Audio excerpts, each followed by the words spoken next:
నమస్తే welcome to Jyothi news ముందుగా ముఖ్యాంశాలు ప్రజాభవన్ వద్ద మధ్యాహ్న భోజన కార్మికుల నిరసన ప్రజా వ్యతిరేకతను అంచనా వేయలేకపోయామంటున్న కేటీఆర్ అబద్ధాల పునాదులపై కాంగ్రెస్ ప్రభుత్వం ఏర్పాటు సైబర్ నేరాలపై ప్రతిబింబు బ్రహ్మాస్త్రం భారాస నేతలపై మండిపడ్డ కోదండరాం తిరుమల తిరుపతిలో మరోసారి డ్రోన్ కలకలం విశాఖకు కార్యాలయాల తరలింపుపై హైకోర్టులో విచారణ అమరావతిని కాపాడాల్సింది ఓటర్లే పిఠాపురం ఎమ్మెల్యే దొరబాబు బల ప్రదర్శన ఇక వివరాల్లోకి వెళ్తే ప్రజాభవన్ వద్ద మధ్యాహ్న భోజన కార్మికులు నిరసనకు దిగారు. ప్రజాభవన్లో ఏర్పాటు చేసిన ప్రజావాణి కార్యక్రమానికి ఈ రోజు రాష్ట్ర నలుమూలల నుంచి పెద్ద సంఖ్యలో ప్రజలు తరలివచ్చారు. ఉన్నతాధికారులు స్వయంగా దరఖాస్తులను స్వీకరించి భరోసా కల్పిస్తున్నారు. వివిధ జిల్లాలకు చెందిన మధ్యాహ్న భోజన కార్మికులు అక్కడ నిరసన వ్యక్తం చేశారు. పెండింగ్ బిల్లులను వెంటనే చెల్లించాలని డిమాండ్ చేశారు. ప్రతి నెల 10వ తేదీలోపు మెస్ బిల్లులు జీతాలు చెల్లించాలని నినాదాలు చేశారు. పెంచిన 3000 జీతాన్ని వెంటనే ఇవ్వాలని ప్లక్కార్డులు ప్రదర్శించారు. ప్రభుత్వం తమ సమస్యలను పరిష్కరించి ఆదుకోవాలని కోరారు. జీవో 46ను రద్దు చేయాలని నిరుద్యోగులు ప్రజాభవన్కు తరలివచ్చారు. ప్రధాన రహదారిపై రాకపోకలకు అంతరాయం కలగకుండా ట్రాఫిక్ పోలీసులు చర్యలు చేపట్టారు. ప్రజల్లో మా మీద ఇంత వ్యతిరేకత ఉందని ఊహించలేకపోయామంటున్న కేటీఆర్ పాలన మీద దృష్టి పెట్టి పార్టీని పట్టించుకోలేదని, అందుకు తనదే బాధ్యత అని భారాస కార్యనిర్వాహక అధ్యక్షుడు కేటీఆర్ అన్నారు. నియోజకవర్గాల్లో ఎమ్మెల్యేలు కేంద్రంగా పార్టీని నడపడం సరికాదన్నారు. భువనగిరి పార్లమెంట్ నియోజకవర్గ సన్నాహక సమావేశంలో పార్టీ నేతలు శ్రేణులకు దిశానిర్దేశం చేశారు. ఎన్నికల్లో ప్రజలు తప్పు చేశారని అనడం సరైంది కాదు. భారాస నేతలు ఇకపై అలా మాట్లాడొద్దు. 2 సార్లు మనల్ని గెలిపించింది కూడా ఈ ప్రజలేనని గుర్తుపెట్టుకోవాలని అన్నారు.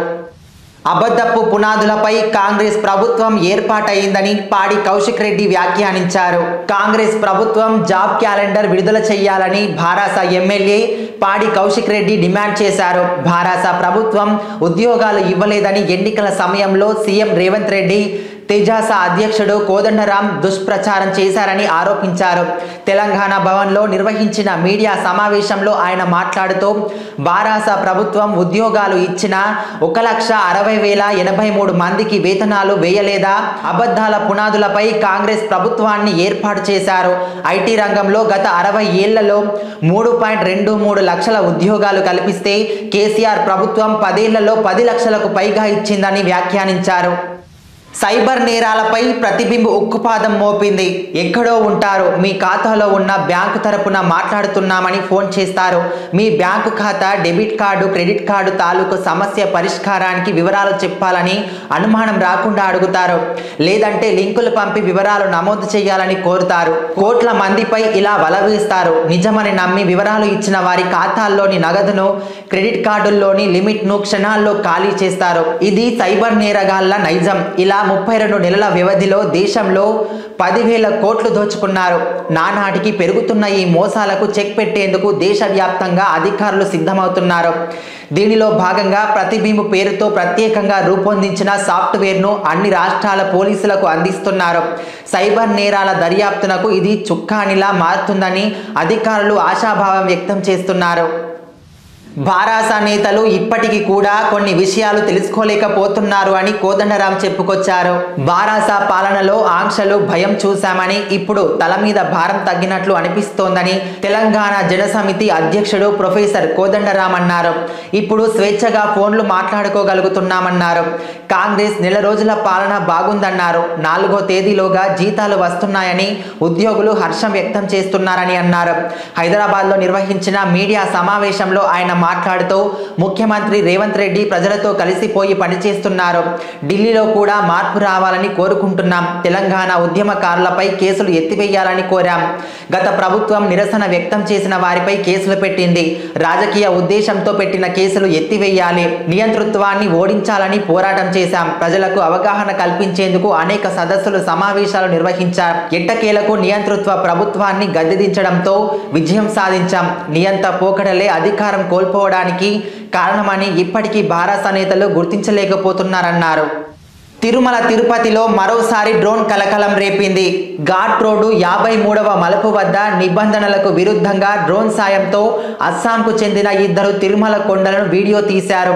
తిరుమల నుంచి తిరుపతికి వెళ్లే మొదటి ఘాట్ రోడ్డులోని మోకాళ్ల పర్వతం వద్ద వారి వ్యక్తిగత డ్రోన్తో చిత్రీకరిస్తుండగా ఈ దృశ్యాలను కొందరు ప్రయాణికులు తమ సెల్ ఫోన్లో చిత్రీకరించడంతో విషయం వెలుగులోకి వచ్చింది.